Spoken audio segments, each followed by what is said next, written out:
नमः शिवाय। हर हर महादेव। जय शंकर की ओम गुरुवे नमः। जय शिव शंकर के भक्तों। सभी शास्त्रों का ज्ञाता एक बहुत ज्ञानी पंडित था। ध्यान से सुनना इस कहानी को। हमने सत्संगों में सुना है मुक्ति का उपाय, मुक्ति हो जाएगी। कहाँ से मुक्ति? किस चीज से मुक्ति? शरीर की तो एक दिन मुक्ति होनी है, शरीर तो खत्म हो जाना है, और आत्मा कभी बंधन में थी नहीं, तो किस चीज की मुक्ति? कहें कि मुक्ति कर्म बंधनों से मुक्ति। तो आज सत्संग में दो कहानियां आपके सामने प्रस्तुत कर रहा हूं, बहुत ज्ञानवर्धक है, ध्यान से सुनना। सभी शास्त्रों का ज्ञाता एक बहुत ज्ञानी पंडित था। उसने एक तोता पाल रखा था, क्योंकि शास्त्र सीखने में तोते जैसी बुद्धि आदमी में हो तभी वह शास्त्र सीख सकता है। तोते में रटने वाली बुद्धि बड़ी तीव्र है। जो शब्द रटवाओगे उसको वो रट लेगा, भूलेगा नहीं। जैसे राम राम बड़ी आसानी से कह लेता है। इसलिए पंडित जब जब शास्त्र पढ़ता, तोता भी दिन रात सुनते सुनते काफी शास्त्र सीख गया था, काफी कुछ जान गया था। तोता ऐसा पंछी है जो आदमी की बात को समझता है और कैच कर लेता है। उस पंडित के घर और पंडित भी इकट्ठे होते थे, और भी ज्यादा आ जाते थे। शास्त्रों की चर्चा चलती थी, आपस में बहस चलती थी, शास्त्रों के बारे में विचार होता था। तोता भी उनकी चर्चा सुनता रहता। तोता भी खुद को शास्त्रीय पंडित समझने लगा। जैसे बहुत से आदमी समझ लेते हैं कि हमने बहुत शास्त्र पढ़ लिए, भाई हम तो शास्त्री हो गए, हम तो बहुत विद्वान ज्ञानी ब्राह्मण हो गए, विद्वान लोग हो गए, हम तो महापुरुष हो गए। तो इस तरह से तोता भी खुद को शास्त्रीय पंडित समझने लगा। तोते की तरह रटने से कोई शास्त्रीय पंडित नहीं होता। यहाँ समझाने का ये प्रयास किया जा रहा है। जो बहुत कुछ पढ़ लिख लिया, बहुत कुछ मंत्र जानता है, तो ज्ञानी मत जानिए उसको। उसे जानकारी है, किताबों से जानकारी मिली, अनुभव कुछ नहीं है। तो यहाँ यही समझाने का प्रयास किया जा रहा है इस तोते की कहानी से। फिर गांव में एक बहुत बड़े साधु महात्मा आए।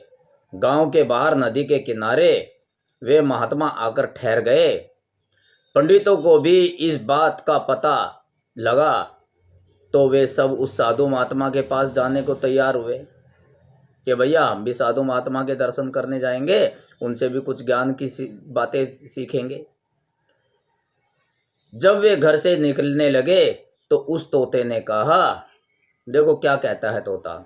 उस तोते ने कहा कि मेरी भी एक जिज्ञासा है भाई, पंडित लोगों मेरी भी जिज्ञासा पूछ लेना, मेरा भी एक सवाल है, उनसे पूछना, महात्मा से पूछना। मेरी आत्मा भी मुक्त होना चाहती है, मुक्त होने के लिए मैं क्या करूं? यहाँ पिंजरे में बंधन में पड़ा हूं, शरीर में पड़ा हूं, तो मैं किस तरह से मुक्त हूं? मैं क्या करूं जो मेरी आत्मा मुक्त हो जाए? उन पंडितों ने तोते को आश्वासन दिया कि हम जरूर पूछ लेंगे तोते भाई, तेरी बात जरूर पूछेंगे। वे सभी नदी पर पहुंचे। उस समय साधु महात्मा नदी पर स्नान कर रहे थे। घाट पर ही वे पंडित लोग खड़े हो गए और उन्होंने हाथ जोड़कर साधु से कहा, विनम्र भाव से कहना चाहिए, तभी कोई कुछ आपको ज्ञान की बातें बताएगा, ऐसे थोड़ा ही दादागिरी में। तो इसलिए उन्होंने याचक के रूप में बहुत विनम्र भाव से हाथ जोड़कर साधु से कहा, हमारे पास एक तोता है, वह बड़ा पंडित हो गया है, हम तो मात्र दर्शन के आए हैं, उसने कुछ सवाल किया है, आपसे पूछने के लिए कहा है हमें। उस साधु महात्मा ने कहा, इसमें कोई भी आश्चर्य नहीं है। जब पंडितों ने कहा कि हमारे पास एक तोता है, वह बहुत बड़ा ज्ञानी हो गया है, बहुत बड़ा पंडित हो गया है, उस साधु महात्मा ने कहा, इसमें कोई भी आश्चर्य नहीं है। जो शब्दों को ज्यों का तो रटना जानता है वो पंडित हो ही जाता है। तोतों में रटने की कला होती है, तो सब तोते पंडित हो सकते हैं, क्योंकि सभी पंडित तोते ही तो हैं। बस हर समय रटते ही रहते हैं, रटते ही रहते हैं, एक ही शब्द रटते रहते हैं जो उन्हें मिल गया। उन पंडितों ने कहा कि उसने एक बात पूछी है महाराज हमारे तोते ने कि मैं कैसा हो जाऊं और क्या करूं कि मेरी आत्मा मुक्त हो जाए। इतना पूछते ही उस महात्मा की नाते नाते ही आंख बंद हो गई, उसके हाथ पैर शिथिल हो गए, वह बेहोश हो गए और नदी की तेज धार में उस महात्मा का शरीर बह गया, यानी कि तेज धार उस महात्मा को बहा ले गई। वे पंडित यह सब देखकर चकित रह गए कि महात्मा उत्तर तो दे ही नहीं पाए और महात्मा बेहोश हो गए। उन्हें चक्कर आया और नदी की तेज धार में बह गए। हो क्या गया महात्मा को, ऐसा क्या हुआ कि हमारे प्रश्न पूछते ही, हमारे सवाल पूछते ही महात्मा मृत समान हो गए और नदी में बह गए, डूब गए, मर गए। यह देख के वे सब बहुत दुखी हुए और घर लौट आए। तोते ने उनसे आते ही पूछा, मेरी बात पूछी थी क्या? उन्होंने कहा, पूछा तो था और बड़ा अजीब हुआ। उत्तर देने से पहले ही महात्मा का तो देहांत हो गया। वे तो एकदम बेहोश हो गए और नदी उन्हें बहा ले गई। उत्तर नहीं दे पाए वह। इतना सुनते ही तोते की आंख बंद हो गई। वह फड़फड़ाया और अपने पिंजरे में गिरकर मृत समान हो गया। तब तो पंडित को निश्चय ही, उन पंडितों को निश्चय ही हो गया, निश्चित कर लिया कि इस प्रश्न में ही कोई खोट है। 2 हत्याएं हो गई। द्वार खोलना पड़ा तोते के पिंजरे का। द्वार खुलते ही वे सभी हैरान रह गए। तोता उड़ा और जाकर सामने के वृक्ष पर बैठ गया। वहां बैठकर तोता हंसा और उसने कहा कि उत्तर तो महात्मा जी ने दिया, लेकिन आप लोग समझ नहीं सके। देखो महाराज, तोता क्या कहता है बंधुवर, कहता है कि उत्तर तो उन्होंने दे दिया, आप समझ नहीं पाए और मैं समझ गया और मुक्त हो गया। तो जो शास्त्रों की भाषा को समझ जाता है, ज्ञान प्राप्त कर लेता है, उनके अर्थ को, भाव को समझ लेता है, तो सदा के लिए मुक्त हो जाता है। इसी तरह से तोते ने कहा, उत्तर तो महात्मा जी ने दे दिया, लेकिन आप लोग समझ नहीं सके और मैं समझ गया और मुक्त भी हो गया। उन्होंने कहा कि ऐसे हो जाओ मरने के समान कि जैसे हो ही नहीं। अब तुम भी ऐसा ही करो कि तुम भी पाप पुण्य के कर्मों से मुक्त हो जाओ। अगर ऐसा करोगे तो पाप और पुण्य के कर्मों से मुक्त हो जाओगे। अर्थात मुक्ति किसकी? कर्मों की मुक्ति, कर्मों के फलों की मुक्ति, पाप की भी और पुण्य की भी। भैया हमारे जो कर्म है, कर्म बंधन से मुक्त हो जाएं। तो तोते ने कहा, ऐसे हो जाओ मरने के समान हो जाओ, मृत्यु के समान हो जाओ, मरने के समान हो जाओ। मतलब जिस तरह से एक अर्थी पड़ी है, एक मृत शरीर पड़ा है, चाहे मक्खी आए, चाहे मच्छर आए, उसका ना मान ना सम्मान ना अपमान, कुछ भी नहीं, ना स्वाभिमान ना अभिमान उसके अंदर, ना क्रोध ना ईर्ष्या, स्थिर भाव है। जैसी पड़ी है वैसी पड़ी, चाहे लात मार दो, चाहे पीट लो, चाहे जला दो, चाहे फूंक दो। कहने का मतलब यह है कि बाहर की स्थितियां आपको, बाहर की प्रतिकूल स्थितियां आपको डगमगाए ना, आपको अपनी स्थिति से गिराए ना। आप स्थिर भाव में रहो, जैसे हो वैसे ही बने रहो, ना दिखावा करो ना कुछ। तो मृत के समान हो जाओ। जैसा एक मृत शरीर का स्वभाव होता है वैसे जीते जी हो जाओ, तो आपको कर्म बंधनों से मुक्ति हो जाएगी। अब मैं एक संत के 2 शिष्यों की कहानी बताता हूं, ध्यान से सुनो। एक संत के 2 शिष्य उनसे मिलने जा रहे थे। पूरे दिन का सफर था। चलते चलते रास्ते में एक नदी पड़ी। उन्होंने देखा कि उस नदी में एक स्त्री डूब रही है। ध्यान देना, कभी कभी हमारे सामने एक संकट आ जाता है कि हम अपना धर्म निभाए या उस धर्म को छोड़कर दूसरा धर्म निभाए। तो यहाँ यही समझाया जा रहा है कि उन्होंने देखा कि उस नदी में एक स्त्री डूब रही थी। उनके गुरु धर्म के अनुसार शिष्यों के लिए स्त्री स्पर्श वर्जित था। ऐसी दशा में वे शिष्य करे तो क्या करें। उन दोनों में से एक ने कहा, हम गुरु धर्म की मर्यादा का पालन करेंगे, यह स्त्री डूब रही है तो डूबे हमारी बला से। लेकिन दूसरा शिष्य धर्म संकट में था। एक और मानव धर्म कहता था कि किसी को संकट में नहीं छोड़ना चाहिए, और दूसरी ओर गुरु धर्म के अनुसार स्त्री स्पर्श नहीं करना था। उसने कहा कि हमारे रहते कोई इस तरह मरे, यह मैं सहन नहीं कर सकता, मुझे मानव धर्म का पालन करना ही होगा। इतना कहकर वह नदी में कूद पड़ा और डूबती स्त्री को पकड़कर कंधे का सहारा देकर किनारे पर ले गया। दूसरे शिष्य ने उसे बहुत भला बुरा कहा।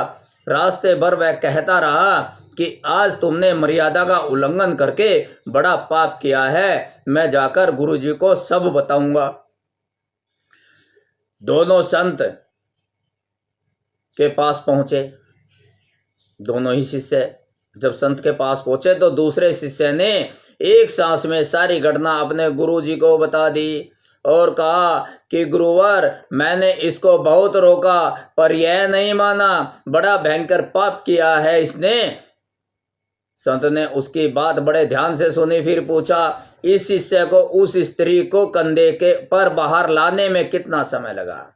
जो शिकायत कर रहा था, जो सारी घटनाएं बता रहा था गुरुजी को, तो संत ने उस शिष्य से पूछा कि इस शिष्य को, तुम्हारे साथी शिष्य को, उस स्त्री को कंधे पर बाहर लाने के लिए कंधे का सहारा देकर लाने में कितना समय लगा डूबने से बचाने में?